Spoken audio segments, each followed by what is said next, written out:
Bien, sismógrafos, segunda parte, hay un ajuste, no se verá el movimiento del péndulo. Aquí lo importante o el objetivo o el propósito es hacer una articulación de lo que se vio en el movimiento armónico simple con el movimiento armónico amortiguado y comprender el principio de operación de los instrumentos de medición sísmica. Empezamos con el movimiento armónico amortiguado. Es muy semejante al movimiento armónico simple, simplemente aquí se quita la fuerza impulsora por medio de algún elemento que lo frene, que lo amortigue, como el amortiguador de un automóvil que tiene aceite para ir frenando al resorte de este sistema.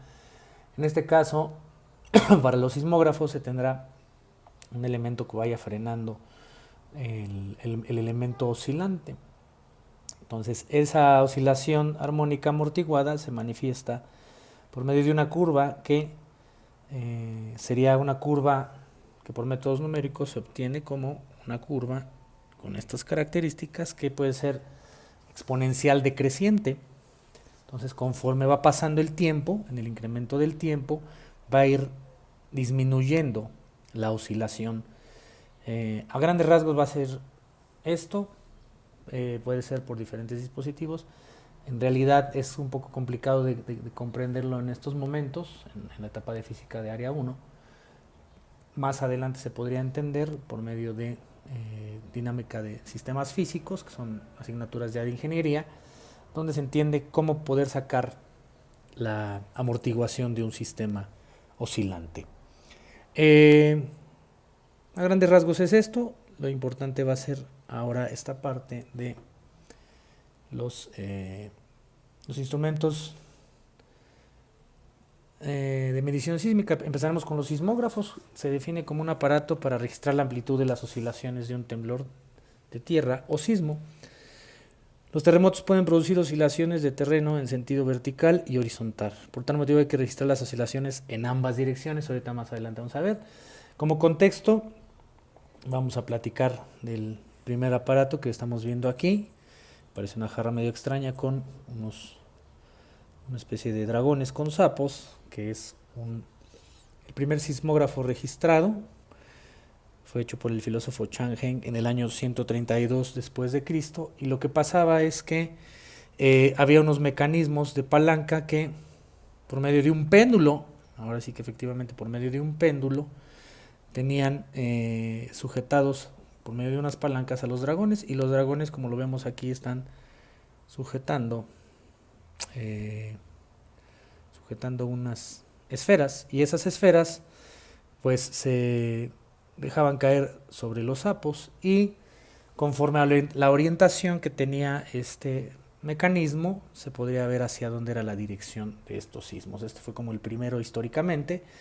Posteriormente, eh, Jan de Hautefeld en 1703 diseñó este aparato, que igual tiene a 8 mecanismos, está muy inspirado en lo que hacía el de Chang Heng, pero en este caso no eran esferas. En estas ranuras que se identifican aquí había depósitos de mercurio, y lo que iba pasando es que el mercurio iba fluyendo conforme a las oscilaciones que iban, y nosotros identificamos que abajo de ese dispositivo tenía unas letras que indican 8 puntos cardinales: norte, sureste, oeste, noreste, noroeste, sureste y suroeste. Entonces, con base a cómo iba haciendo el derramamiento del mercurio, se puede identificar de dónde era el origen y cómo era la oscilación en aquel tiempo. Más adelante, por ahí de mediados del siglo XIX, empiezan a hacer sismógrafos un poquito más avanzados con base a mecanismos que oscilaban por medio de resortes. Este es el principio por el cual se rigen eh, hasta los sismógrafos actuales, nada más que en la actualidad se utiliza mucho control digital, pero el principio es prácticamente el mismo. Vamos a platicar un poquito de qué ha cambiado en este sentido. Se va a tener una masa oscilante, tanto para el sismógrafo horizontal y vertical. El El sismógrafo vertical consiste en una masa que tiene una especie de pluma, que al detectar el movimiento vertical va a empezar a vibrar ese resorte y va a generar un movimiento armónico simple, pero se va a volver amortiguado debido a que tiene un amortiguador que en esa época se hacía con una placa de metal sumergida en aceite. Entonces eso hacía que fuera disminuyendo y frenándose. Y aquí se hacía la graficación por medio de un tambor de registro, y lo que se iba también haciendo es que se sincronizaba el giro del tambor de registro por medio de un reloj. Entonces los elementos es una masa oscilante, un tambor de registro y un reloj. En el caso del sismógrafo horizontal, lo que hacía es que la masa se colocaba y empezaba a oscilar de un lado hacia el otro, y se le ponía un tirante que también las hacía las veces de, junto con un amortiguador, ir frenando el movimiento del objeto. También se tiene el tambor de registro, la masa oscilante, en este caso no se tiene el resorte, pero también se cuenta con un reloj.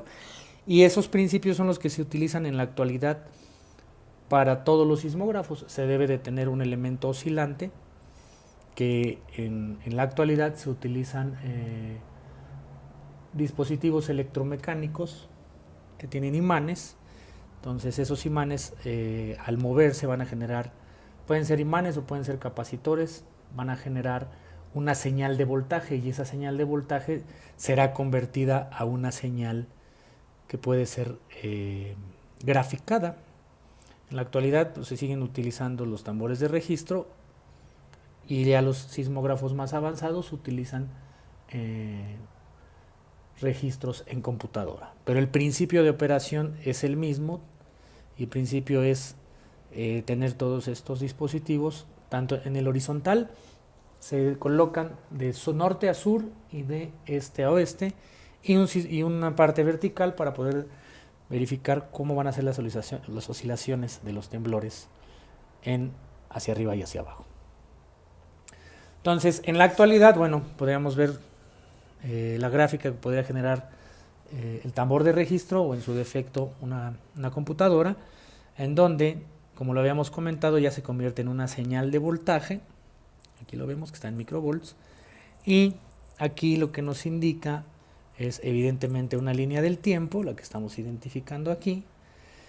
Evidentemente se tiene una línea de sincronización. Aquí lo que podemos identificar es que en el segundo 5 empieza ya el movimiento, bueno, un poquito desde antes, desde el 0 ya empezamos a identificar que aquí tenemos la primaria, y aquí empieza la secundaria para las tres gráficas. Y en la negra lo que identificamos es que vamos a tener el registro de oeste a este, en la azul de sur a norte, y en la roja vamos a tener el registro vertical.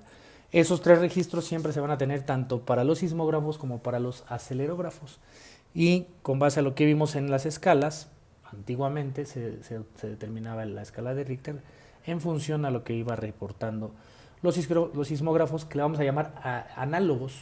Los digitales ya nos dan todo un registro más avanzado, pero el principio de operación, el principio mecánico es prácticamente el mismo, solo que se utilizan otro tipo de mecanismos.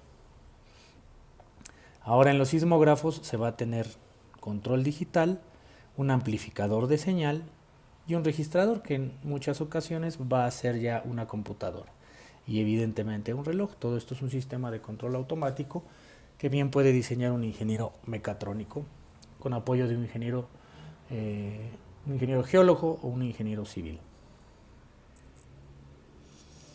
Esto es muy interesante, cómo se explica la localización de un epicentro. Entonces, de primer momento lo que se tiene en estos puntos, en los puntos que voy a señalar, BCA, TA, THA y TCA, en este caso, se tienen localizados los sismógrafos. Entonces, nosotros sabemos que va a haber una velocidad de propagación de onda, y la velocidad de propagación de onda va a ser la misma, no va a cambiar. Entonces, si yo tengo la velocidad, Lo único que hago es identificar que va a haber, para cada uno de los sismógrafos va a haber un tiempo diferente. Entonces, si yo tengo la velocidad de onda y puedo sacar el tiempo, velocidad es igual a distancia entre tiempo, yo sé que entonces, teniendo el tiempo y la velocidad de onda, que ya sabemos cómo sacarlo en los temas anteriores, yo puedo determinar la distancia. ¿Qué distancia? Bueno, pues una distancia radial en donde, como yo sé que mi sismógrafo puede actuar de forma radial, saco esa distancia tanto para el sismógrafo A, el sismógrafo B y el sismógrafo C. En este caso, y lo que hago es trazar una circunferencia porque registra todo alrededor, todo lo que hay alrededor. Entonces, generamos una primera circunferencia, una segunda circunferencia que sería la azul y una tercera circunferencia que sería la roja, y por medio de lo que se vio en geometría analítica, en donde yo puedo obtener las ecuaciones de las tres circunferencias, y yo teniendo un sistema de tres ecuaciones puedo determinar los cruces, en donde tendríamos que identificar el cruce específico en donde estén coincidiendo las tres circunferencias, recordando que el radio pues será diferente para cada una de ellas, y lo que tendríamos que estar buscando es coordenadas en X y Y. Entonces aquí vemos cómo la aplicación de la geometría analítica que se vio en quinto de preparatoria es muy importante para determinar el epicentro. Esto se hace en cuestión de segundos, puesto que todo el sistema de comunicación de los sismógrafos, por lo menos en nuestro país y en casi todos los países del mundo, están interconectados a una gran red, y debido a esa gran red nos dan en cuestión de segundos el epicentro.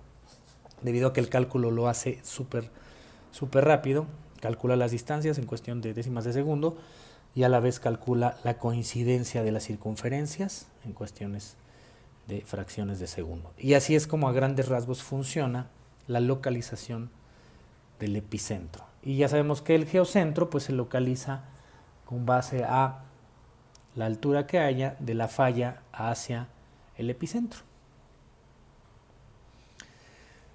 Otros instrumentos son los acelerógrafos, funcionan prácticamente igual, van a tener un registro de oscilación horizontal en sur-norte, otro horizontal en este-oeste y uno de altura.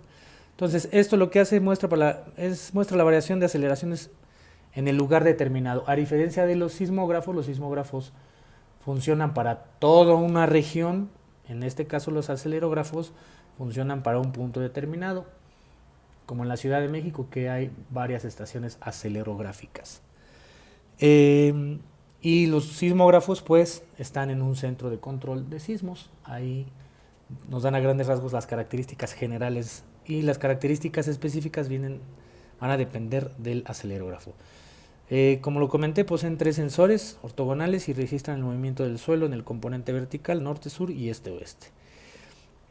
Lo que hacen es el registro máximo de los eventos sísmicos. El acelerógrafo lo que hace es medir la cantidad de fuerza máxima que genera, y de ahí va amortiguándose para que con base a los datos obtenidos los vaya procesando. Esos datos los procesa y los va a comparar con las características a las que se somete las estructuras durante un sismo destructivo.